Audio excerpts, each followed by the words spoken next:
It was held that recognizing negative blocking in principle relaxes condition to balance interest of assessee and revenue. My dear friends, assessee's contention that no reasons or prior opportunity were given before blocking was rejected. The provisions allow taxpayers who paid VAT and service tax on ongoing contracts before GST to claim. GST authority is directed to provide opportunity to file response to SCN WT number 3471 of 2025. It was held High Court justified loading point vis-a-vis the location mentioned in the e-way bill, chose to pay the penalty and secure release of goods and vehicle. The court observed that the subsequent writ petition was held to be an afterthought, lacking merit, therefore dismissed by the court. GST Judicial Outlook for the week. Judicial Outlook number 1 is with respect to Madras High Court.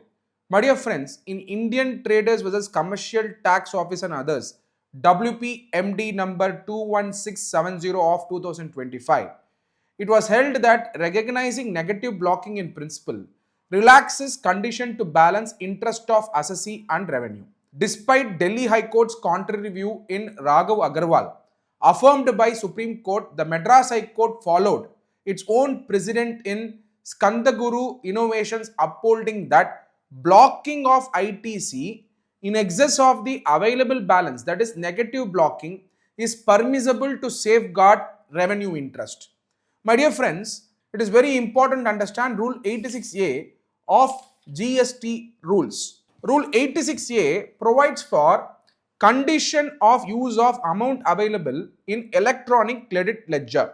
Under that, Rule 86A, Sub-Rule 1, the commissioner or an officer authorized by him in this behalf, not below the rank of an assistant commissioner, having reason to believe that credit of input tax credit available in the electronic credit ledger has been fraudulently availed or is ineligible as much as the credit of input tax has been availed on the strength of tax invoices or debit notes or any other document prescribed under Rule 36 issued by a registered person who has been found non-existent or not to be conducting any business from any place for which registration has been obtained, or without receipt of goods or services, or both, or the credit of input tax has been availed on the strength of the tax invoices or debit notes or any other document prescribed under Rule 36 in respect of any supply, the tax charged in respect of which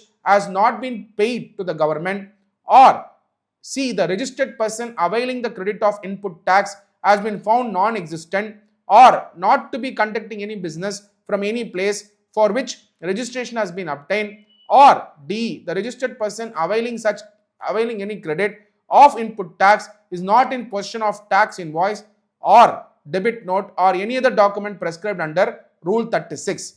My dear friends, it is provided under Rule 86A, which provides for blocking to be approved by at least assistant commissioner authorized by senior officers.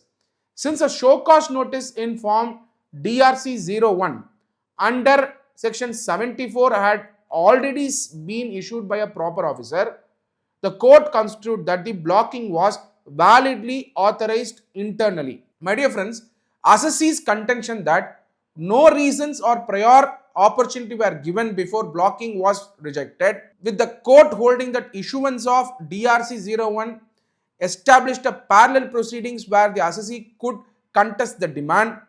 To avoid undue hardship, court limited the blocked credit to approximately 1 crore, that is 87.86 lakhs already blocked plus 13 lakhs additional, and permitted utilization of ITC subject to conditions. My dear friends, for future liabilities, the assessee must discharge tax in 50-50 ratio between cash and ITC. This arrangement will continue for 1 year until the adjudication of the SCN, whichever is earlier.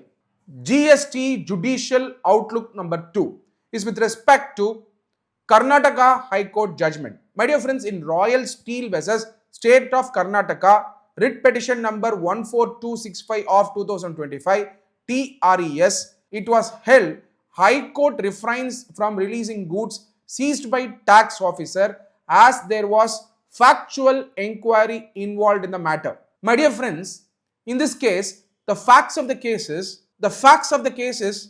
goods in transit, that is scrap metal, were detained by tax authority despite petitioner producing all requisite documents on the allegation that the transport documents were defective. The purported transporter, that is Mrs. Royal World, denied having issued the LR number or providing transport services, raising suspicion about the genuineness of the invoice and transportation details.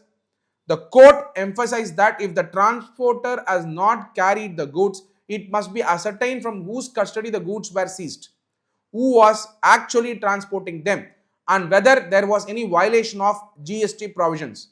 My dear friends, it was necessary to determine whether GST has been duly paid on the goods as well as on the transportation before adjudicating the dispute. My dear friends, since the matter required a detailed factual inquiry, the High Court held that it could not be resolved under writ jurisdiction. The writ was dismissed, but the petitioner was granted liberty to pursue remedies under the appropriate appellate forum. It was held in Karnataka High Court judgment, Royal Steel vs. State of Karnataka, writ petition number 14265 of 2025. GST Outlook number 3. It is a case pertaining to Kerala High Court judgment. It was held in Gokulam Housing Company Limited versus Union of India, WPC number 14998 of 2023. It was held High Court quashes order rejecting claim of transitional credit of VAT as same was not duly examined by department. My dear friends, the facts of the cases, the provisions allow taxpayers who paid VAT and service tax on ongoing contracts before GST to claim credit of such taxes against CGST/SGST liability for supplies made after the appointed date. My dear friends, the petitioner argued that certain contracts spanned both pre-GST and post-GST, hence credit of KVAT, that is Karnataka VAT already paid, should be adjusted against GST payable. My dear friends, the department denied credit, but the rejection was based on vague reasoning without addressing the legal entitlement under section 142 subsection 11 subclause C. My dear friends, the authority had not verified supporting documents to segregate pre-GST, post-GST supplies, nor had it assessed the corresponding tax payments. My dear friends, the matter was remanded with instruction to the department to reconsider the assessee's claim afresh under Article 142, Clause 11, Subclause C, after proper examination of records and providing an opportunity of hearing. It was held in Kerala High Court judgment, Sri Gurukulam Housing Company Limited, Private Limited versus Union of India. GST Outlook number 4. It is a case pertaining to Calcutta High Court judgment in case of Aparajita Mukherjee versus Union of India, WPA 24091 of 2024. It was held in this case, GST authorities directed to provide opportunity to file response to SCN as access to portal restored. It was held by the Calcutta High Court judgment. The facts of the case is, the assessee received multiple show cause notices and adjudication order was already passed under section 73 of the CGST Act. Demand without fraud, willful misstatement or suppression. The assessee sought court intervention to regain access to the GST portal, which had been restricted. The court directed the department to restore portal access. My dear friends, the respondents confirm the portal access was duly restored to the assessee in compliance with court's direction. Since an order under section 73 was already passed, the court held that the assessee must be permitted to file an appeal against the order within 4 weeks. For the show cause notice still under adjudication, the assessee was allowed to file a reply and the proper office was directed to consider the same before passing an order. GST Outlook number 5. It was a case of Jharkhand High Court judgment. It was held in Pratik Enterprises versus Principal Commissioner, CGST and Central Excise, WT number 3471 of 2025. It was held High Court justified penalty imposed as loading point of goods was found to be different from one declared in e-way bill. My dear friends, it's a very, very important point to be noted. Loading point vis-a-vis the location mentioned in the e-way bill.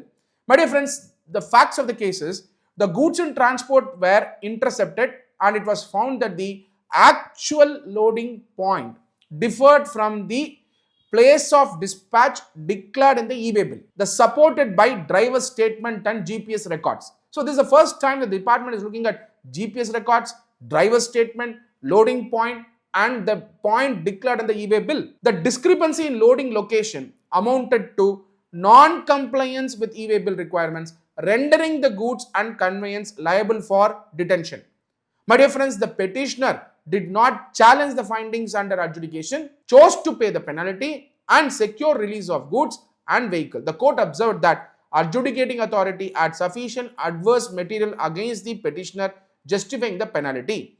The subsequent writ petition was held to be an afterthought, lacking merit, therefore dismissed by the court. It was held in Jharkhand High Court judgment, Pratik Enterprises versus Principal Commissioner CGST and Central Excise. That's all for the week, my dear friends. Signing off, Advocate Dr. M. Sathya Kumar. Thank you.